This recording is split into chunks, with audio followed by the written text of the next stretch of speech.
এখানে বসতে আসিনি। টনি কোথায়? এই তো বাবু খেতে বসেছে। হ্যাঁ বাবু, সালমা এসেছে। আমাদের বাড়িতে? হ্যাঁ, আমাদের গ্রামে কাউকে অ্যারেস্ট করতে এসেছে নাকি? হ্যাঁ, তোমাকে। তোমার না, তুই সবসময় একই মারা। এই চলো, ঘরে চলো। পারফেক্ট। কি?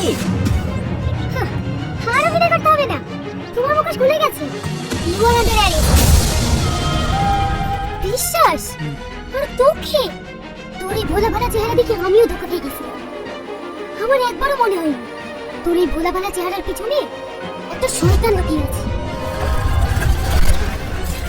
কষ্ট হচ্ছে?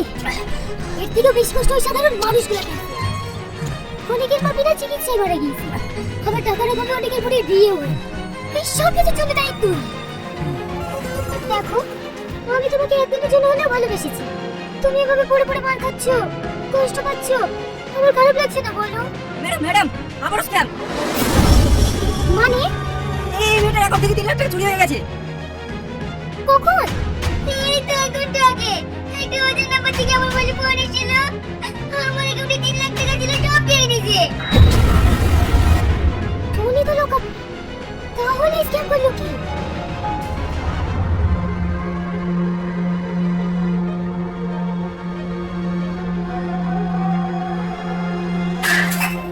হসপিটাল থেকে ওষুধ করে দিয়েছিলাম, সব একসাথে খেয়ে ফেলেছে। ও মনে আর বাঁচবে না।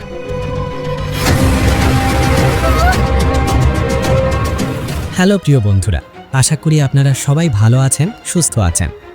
আজকের এই ভিডিওতে আমরা এমন এক গল্প নিয়ে কথা বলতে যাচ্ছি যে গল্পটা শুনতে শুনতে আপনারা নিজের অজান্তেই ঢুকে পড়বেন রহস্য, সন্দেহ আর টান টান উত্তেজনার ভেতরে।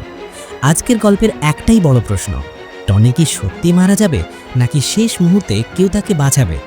আর যদি সে বেঁচেও যায়, সে কি আদৌ নির্দোষ, নাকি এই ভয়ঙ্কর স্ক্যাম চক্রের ভেতরে লুকিয়ে আছে এমন কোনো সত্য যা আমরা এখনও জানি না? বন্ধুরা, এই প্রশ্নগুলোর উত্তর পেতে হলে এই ভিডিওটা ধৈর্য ধরে শেষ পর্যন্ত শুনবেন।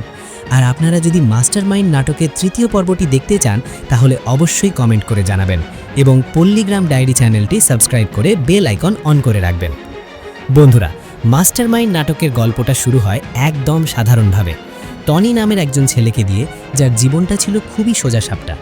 কোনো বড় স্বপ্ন নয়, কোনো বড় ক্ষমতা নয়, শুধু নিজের মতো করে বেঁচে থাকার ইচ্ছা। সে একজন পুলিশের ছোট ভাই। এই পরিচয়টাই তার জীবনের সবচেয়ে বড় পরিচয়। সে জানতো না এই পরিচয়ের কারণেই একদিন তার জীবন পুরোপুরি ওলটপালট হয়ে যাবে। অন্যদিকে সালমা একজন সৎ, দায়িত্ববান এবং কঠোর পুলিশ অফিসার। তার জীবনে আবেগের জায়গা খুব কম। তার কাছে আইন মানেই আইন, অপরাধ মানেই শাস্তি। কিন্তু জীবন সবসময় মানুষের বানানো নিয়ম মানে না। একদিন হঠাৎ করেই টনি এমন একটা কাজ করে বসে যেটা সে নিজেও ভাবেনি। সে সালমাকে ভালোবাসার কথা বলে ফেলে। কোনো পরিকল্পনা ছিল না, কোনো হিসাব ছিল না, শুধু মনের ভেতরের অনুভূতি। আর অবাক করার মতো বিষয় হলো, সালমার মনেও টনির জন্য এক ধরনের টান তৈরি হয়। এখান থেকেই শুরু হয় তাদের সম্পর্ক। বাইরে থেকে দেখলে এটা ছিল একটা সাধারণ প্রেমের গল্প, কিন্তু এই ভালোবাসার আড়ালেই ধীরে ধীরে তৈরি হচ্ছিল এক ভয়ঙ্কর ঝড়। এই নাটকের ভেতরে সবচেয়ে অন্ধকার দিকটা হলো একটি বড় স্ক্যাম চক্র। এই চক্রের লোকেরা খুব চালাক, খুব বুদ্ধিমান। তারা সমাজের গরিব, সহজ সরল মানুষদের টার্গেট করে। প্রথমে বিশ্বাস অর্জন করে, সামান্য টাকা পাঠায়, মানুষকে বোঝায় দেখো এটা নিরাপদ, এখানে কোনো ঝুঁকি নেই। মানুষ যখন বিশ্বাস করে ফেলে, ঠিক তখনই তারা এক এক করে সব টাকা তুলে নেয় সেই মানুষের অ্যাকাউন্ট থেকে। ভুক্তভোগীরা থানায় যায়, কান্নাকাটি করে, সাহায্য চায়, কিন্তু কোনো প্রমাণ থাকে না। সবকিছু এত নিখুঁতভাবে করা হয় যে ধরার কোনো সুযোগই থাকে না। এই জায়গায় সালমা একজন পুলিশ অফিসার হিসেবে দায়িত্ব নেয়। সে একের পর এক অভিযোগ খতিয়ে দেখতে শুরু করে। দিনের পর দিন, রাতের পর রাত, ব্যাংক স্টেটমেন্ট, লেনদেনের হিসাব, কাগজপত্র সব কিছু বিশ্লেষণ করতে করতে সে একটা নির্দিষ্ট অ্যাকাউন্টের সন্ধান পায়। সেই অ্যাকাউন্টে বারবার বড় অঙ্কের টাকা ঢুকছে। সব কিছু যখন পরিষ্কার মনে হচ্ছিল, ঠিক তখনই সালমা এমন কিছু দেখে যা তার মাথার ভেতর সব কিছু এলোমেলো করে দেয়। সেই অ্যাকাউন্টের ছবিতে সে দেখে টনির মুখ, নাম, ঠিকানা, সব তথ্য, সব কিছু টনির। এই মুহূর্তে একজন পুলিশ অফিসার হিসেবে সালমার সামনে আর কোনো রাস্তা খোলা থাকে না। নিজের আবেগকে একপাশে রেখে সালমা আইনকে সামনে আনে। সে নিজ হাতে টনিকে গ্রেফতার করে। টনির জীবনে শুরু হয় সবচেয়ে অন্ধকার সময়। জেলখানার 4 দেয়ালের ভেতরে তাকে বারবার জিজ্ঞেস করা হয় সে কি স্ক্যামের সাথে জড়িত। টনি একটাই কথা বলে, সে কিছুই জানে না, কিন্তু কেউ তার কথা বিশ্বাস করে না। একের পর এক নির্যাতন, মারধর, মানসিক চাপ সব কিছু সহ্য করতে হয় তাকে। এক পর্যায়ে মারতে মারতে সে অজ্ঞান হয়ে পড়ে, তবুও তার মুখ থেকে কোনো স্বীকারোক্তি বেরোয় না। এই সময় দর্শকের মনে প্রশ্ন জাগে, যদি টনি দোষী হয় তাহলে সে কেন এত কষ্ট সহ্য করছে? কেন সে স্বীকার করছে না? নাকি সে সত্যিই নির্দোষ? ঠিক তখনই গল্প নেয় আর একটা ভয়ঙ্কর মোড়। এক তরুণী থানায় এসে অভিযোগ করে তার অ্যাকাউন্ট থেকে 3 লাখ টাকা হঠাৎ উধাও হয়ে গেছে, কিন্তু টনি তখন জেলখানায় বন্দী। প্রশ্নটা খুব সহজ, তাহলে টাকা গেল কিভাবে?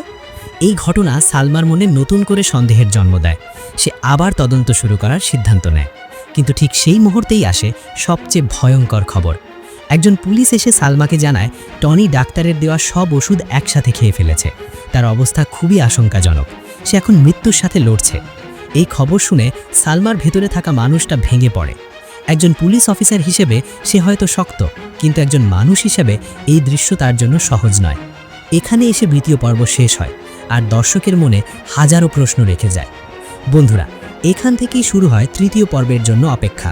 টনি কি বাঁচবে, নাকি তার জীবন এখানেই শেষ হয়ে যাবে? যদি সে বেঁচে যায়, সে কি নিজের নির্দোষ প্রমাণ করতে পারবে, নাকি স্ক্যাম চক্র আরও ভয়ঙ্কর কিছু সামনে আনবে?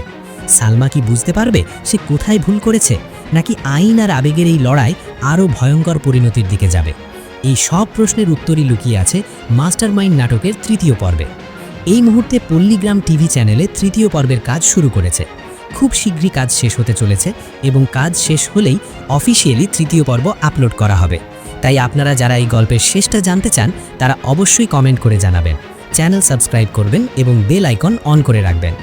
বন্ধুরা, এই গল্প শুধু একটি নাটক নয়, এটা বিশ্বাস আর সন্দেহের লড়াই। এটা ক্ষমতা আর নির্দোষিতার মুখোমুখি দাঁড়ানো। টনির জীবন আমাদের দেখায় একজন সাধারণ মানুষ কত সহজেই বড় এক ষড়যন্ত্রের মাঝে পড়ে যেতে পারে। আর সালমার চরিত্র আমাদের মনে করিয়ে দেয় আইন প্রয়োগ করতে গিয়ে মানুষের অনুভূতিকে অবহেলা করলে কখনো কখনো সবচেয়ে বড় ভুলটাই হয়ে যেতে পারে।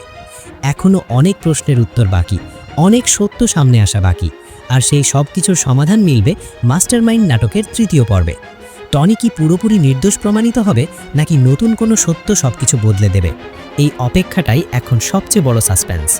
তো প্রিয় বন্ধুরা, আপনারা যদি মাস্টারমাইন্ড নাটকের তৃতীয় পর্বটি দেখতে চান তাহলে অবশ্যই কমেন্ট করে আমাদের জানাবেন। সাথে সাথে পল্লীগ্রাম ডায়েরি চ্যানেলটি সাবস্ক্রাইব করে বেল আইকন অন করে রাখবেন, যাতে নতুন আপডেট সবার আগে আপনারাই পান। আজকের এই লং ভয়েস ওভারটি আপনাদের কেমন লেগেছে সেটা কমেন্টে জানাতে ভুলবেন না। সবাই ভালো থাকবেন, সুস্থ থাকবেন। আবার দেখা হবে খুব শীঘ্রই এই গল্পের পরের অংশ নিয়ে। সব মিলিয়ে বন্ধুরা, মাস্টারমাইন্ড নাটকটি শুধু একটা গল্প নয়, এটা বিশ্বাস আর সন্দেহের লড়াই। এটা ক্ষমতা আর নির্দোষিতার মুখোমুখি দাঁড়ানো। টনির জীবন আমাদের দেখায় একজন সাধারণ মানুষ কত সহজেই বড় এক ষড়যন্ত্রের মাঝে পড়ে যেতে পারে। আর সালমার চরিত্র আমাদের মনে করিয়ে দেয় আইন প্রয়োগ করতে গিয়ে মানুষের অনুভূতিকে অবহেলা করলে কখনো কখনো সবচেয়ে বড় ভুলটাই হয়ে যেতে পারে। এখনও অনেক প্রশ্নের উত্তর বাকি, অনেক সত্য সামনে আসা বাকি, আর সেই সব কিছুর সমাধান মিলবে মাস্টারমাইন্ড নাটকের তৃতীয় পর্বে। টনি কি পুরোপুরি নির্দোষ প্রমাণিত হবে, নাকি নতুন কোনো সত্য সবকিছু বদলে দেবে? এই অপেক্ষাটাই এখন সবচেয়ে বড় সাসপেন্স। তো প্রিয় বন্ধুরা, আপনারা যদি মাস্টারমাইন্ড নাটকের তৃতীয় পর্বটি দেখতে চান তাহলে অবশ্যই কমেন্ট করে আমাদের জানাবেন। সাথে সাথে পল্লীগ্রাম ডায়েরি চ্যানেলটি সাবস্ক্রাইব করে বেল আইকন অন করে রাখবেন, যাতে নতুন আপডেট সবার আগে আপনারাই পান। আজকের এই লং ভয়েস ওভারটি আপনাদের কেমন লেগেছে সেটা কমেন্টে জানাতে ভুলবেন না। সবাই ভালো থাকবেন, সুস্থ থাকবেন। আবার দেখা হবে খুব শীঘ্রই এই গল্পের পরের অংশ নিয়ে।